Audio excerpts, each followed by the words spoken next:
Welcome back to Gadget Peak mga ka-gadget. Pag-unboxing na naman tayo ng isang gadget na nabili natin sa Lazada. Ito ay ang mini GPS tracker na works with iOS. Pang Apple lang to, parang Apple AirTag. So nabili ko sa Lazada, 231 pesos. Nanggaling pa ito sa China mga ka-gadget.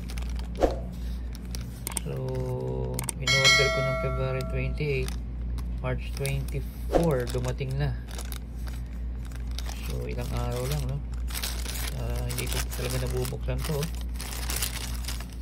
Compare natin sa una nating nabili kung effective nga ba siya. Kung nakikita ba niya talaga yung location niya accurately. May nabili kasi ako guys sa Lazada na tracker with SIM, yung nilalagyan ng SIM. Hindi naman ganun ka-accurate pag nasa probinsya, pero pag nasa Manila accurate.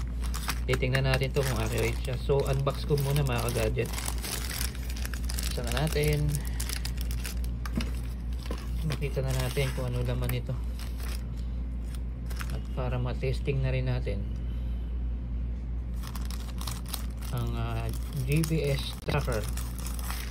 Napakamura lang ito guys, 231 lang, oh 231 lang siya.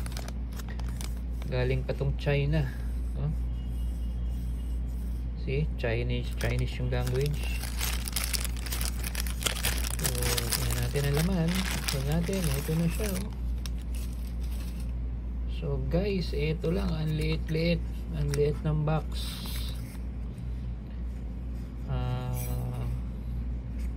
Fine in tag.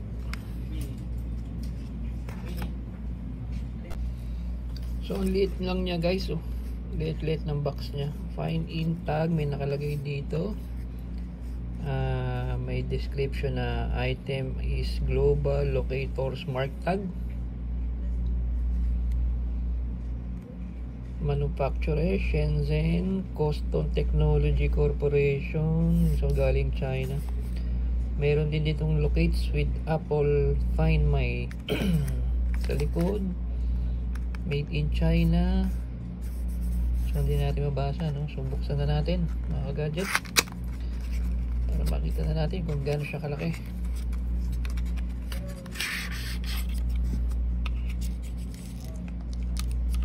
Ang kasama niya ay meron siyang manual, instruction manual in English lahat.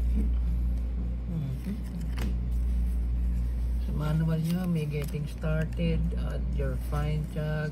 So paano gamitin to, mabasahin natin mamaya yan. And then ito na siya. Okay, malinis na malinis, oh. Siguro para magamit ito muna, lagi pull daw, pull natin to para yung battery sa loob ay gumana. Okay,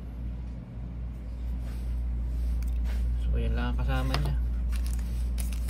Isa sa loob ng plastic, manual. Ito lang ang kasama niya pag bumili kayo nitong Fine in tag na compatible for Apple Watch, Apple device.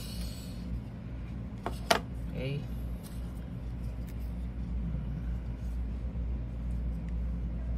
so yan lang.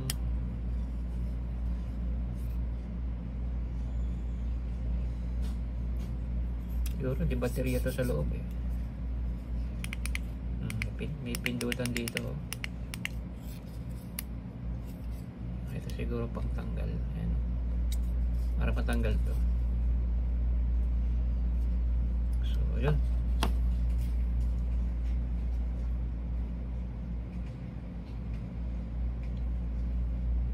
Testingin na natin kung gagana, no?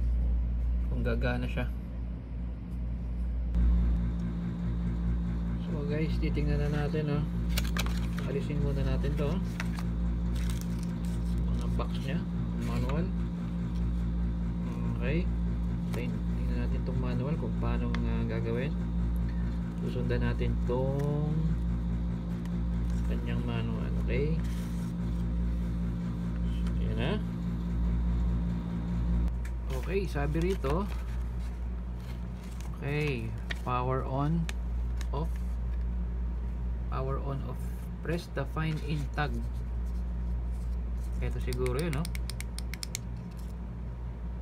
Okay, pero tanggalin muna natin to.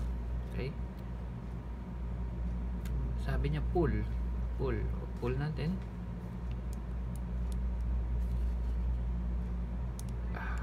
Tibay ah,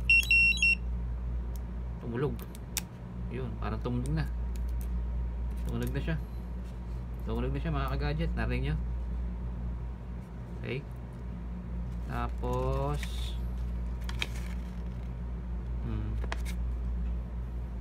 it should beep to indicate that it is powered on. So tumunog, power on na.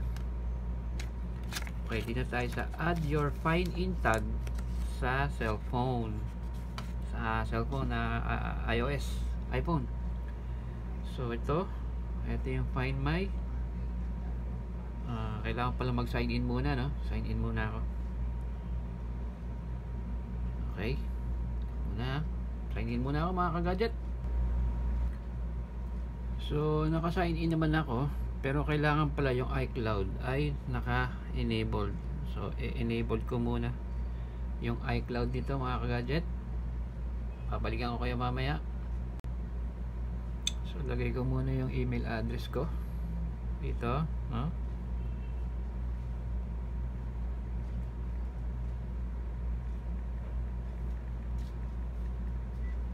Okay, next.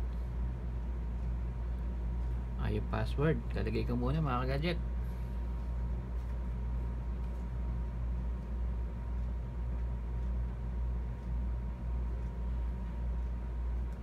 Okay, nalagay ko na yung password. So next na tayo, password ng Apple ID ko. Login tayo, kasi kailangan may iCloud eh. Kaya magla-login tayo. Lalagin natin yung iCloud. Ito ang requirement niya para ma-pair ito dito sa iOS. Okay, iPhone passcode. Okay, lagay ko yung passcode ko.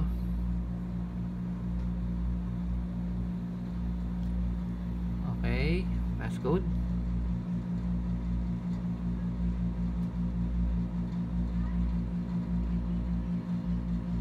Reset end-to-end encrypted data. Ano kaya yung reset end-to-end encrypted data mga ka-gadget? So continue lang natin.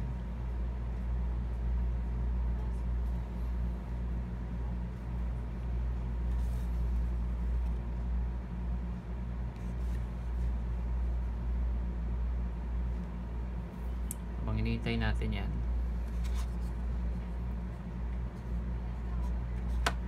okay, don't merge lang.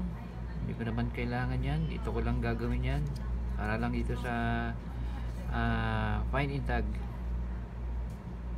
Okay, sabi use this iPhone when sharing your location. Use. Okay, so ayun na, naka iCloud na. Balik tayo sa find my. Balik tayo sa find my mga ka-gadget. Okay, sa devices ayun niyang lumitaw, no? Ang nakikita lang niya yung iPhone. Pero sa dito, pagka pinindot natin yung items, makikita natin yung nilagay natin. So identity found item, click natin yan, no? Tama, di ba? Magkasama kami, oh. Kasama kami niya. Nakikita niya talaga. Actually, ano siya? Accurate siya. Hindi katulad nung nabili ko na nilalagyan ng SIM. Mas accurate ito. Parang mas gusto ko to. Although mamaya lalabas tayo, titingnan na natin kung talagang yung isa nabili ko kasi, tingnan ko kung dala-dala ko, ano kasi yun eh, na nilalagyan ng SIM.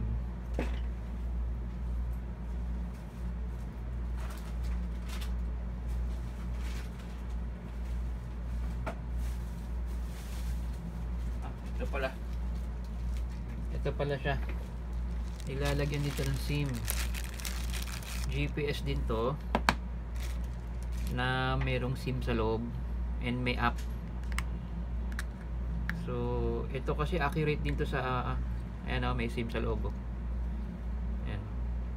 Accurate din to sa sa Metro Manila, pero sa probinsya ayaw. Tsaka ang pangit dito, mahina yung battery 3 hours lang patay na kagad.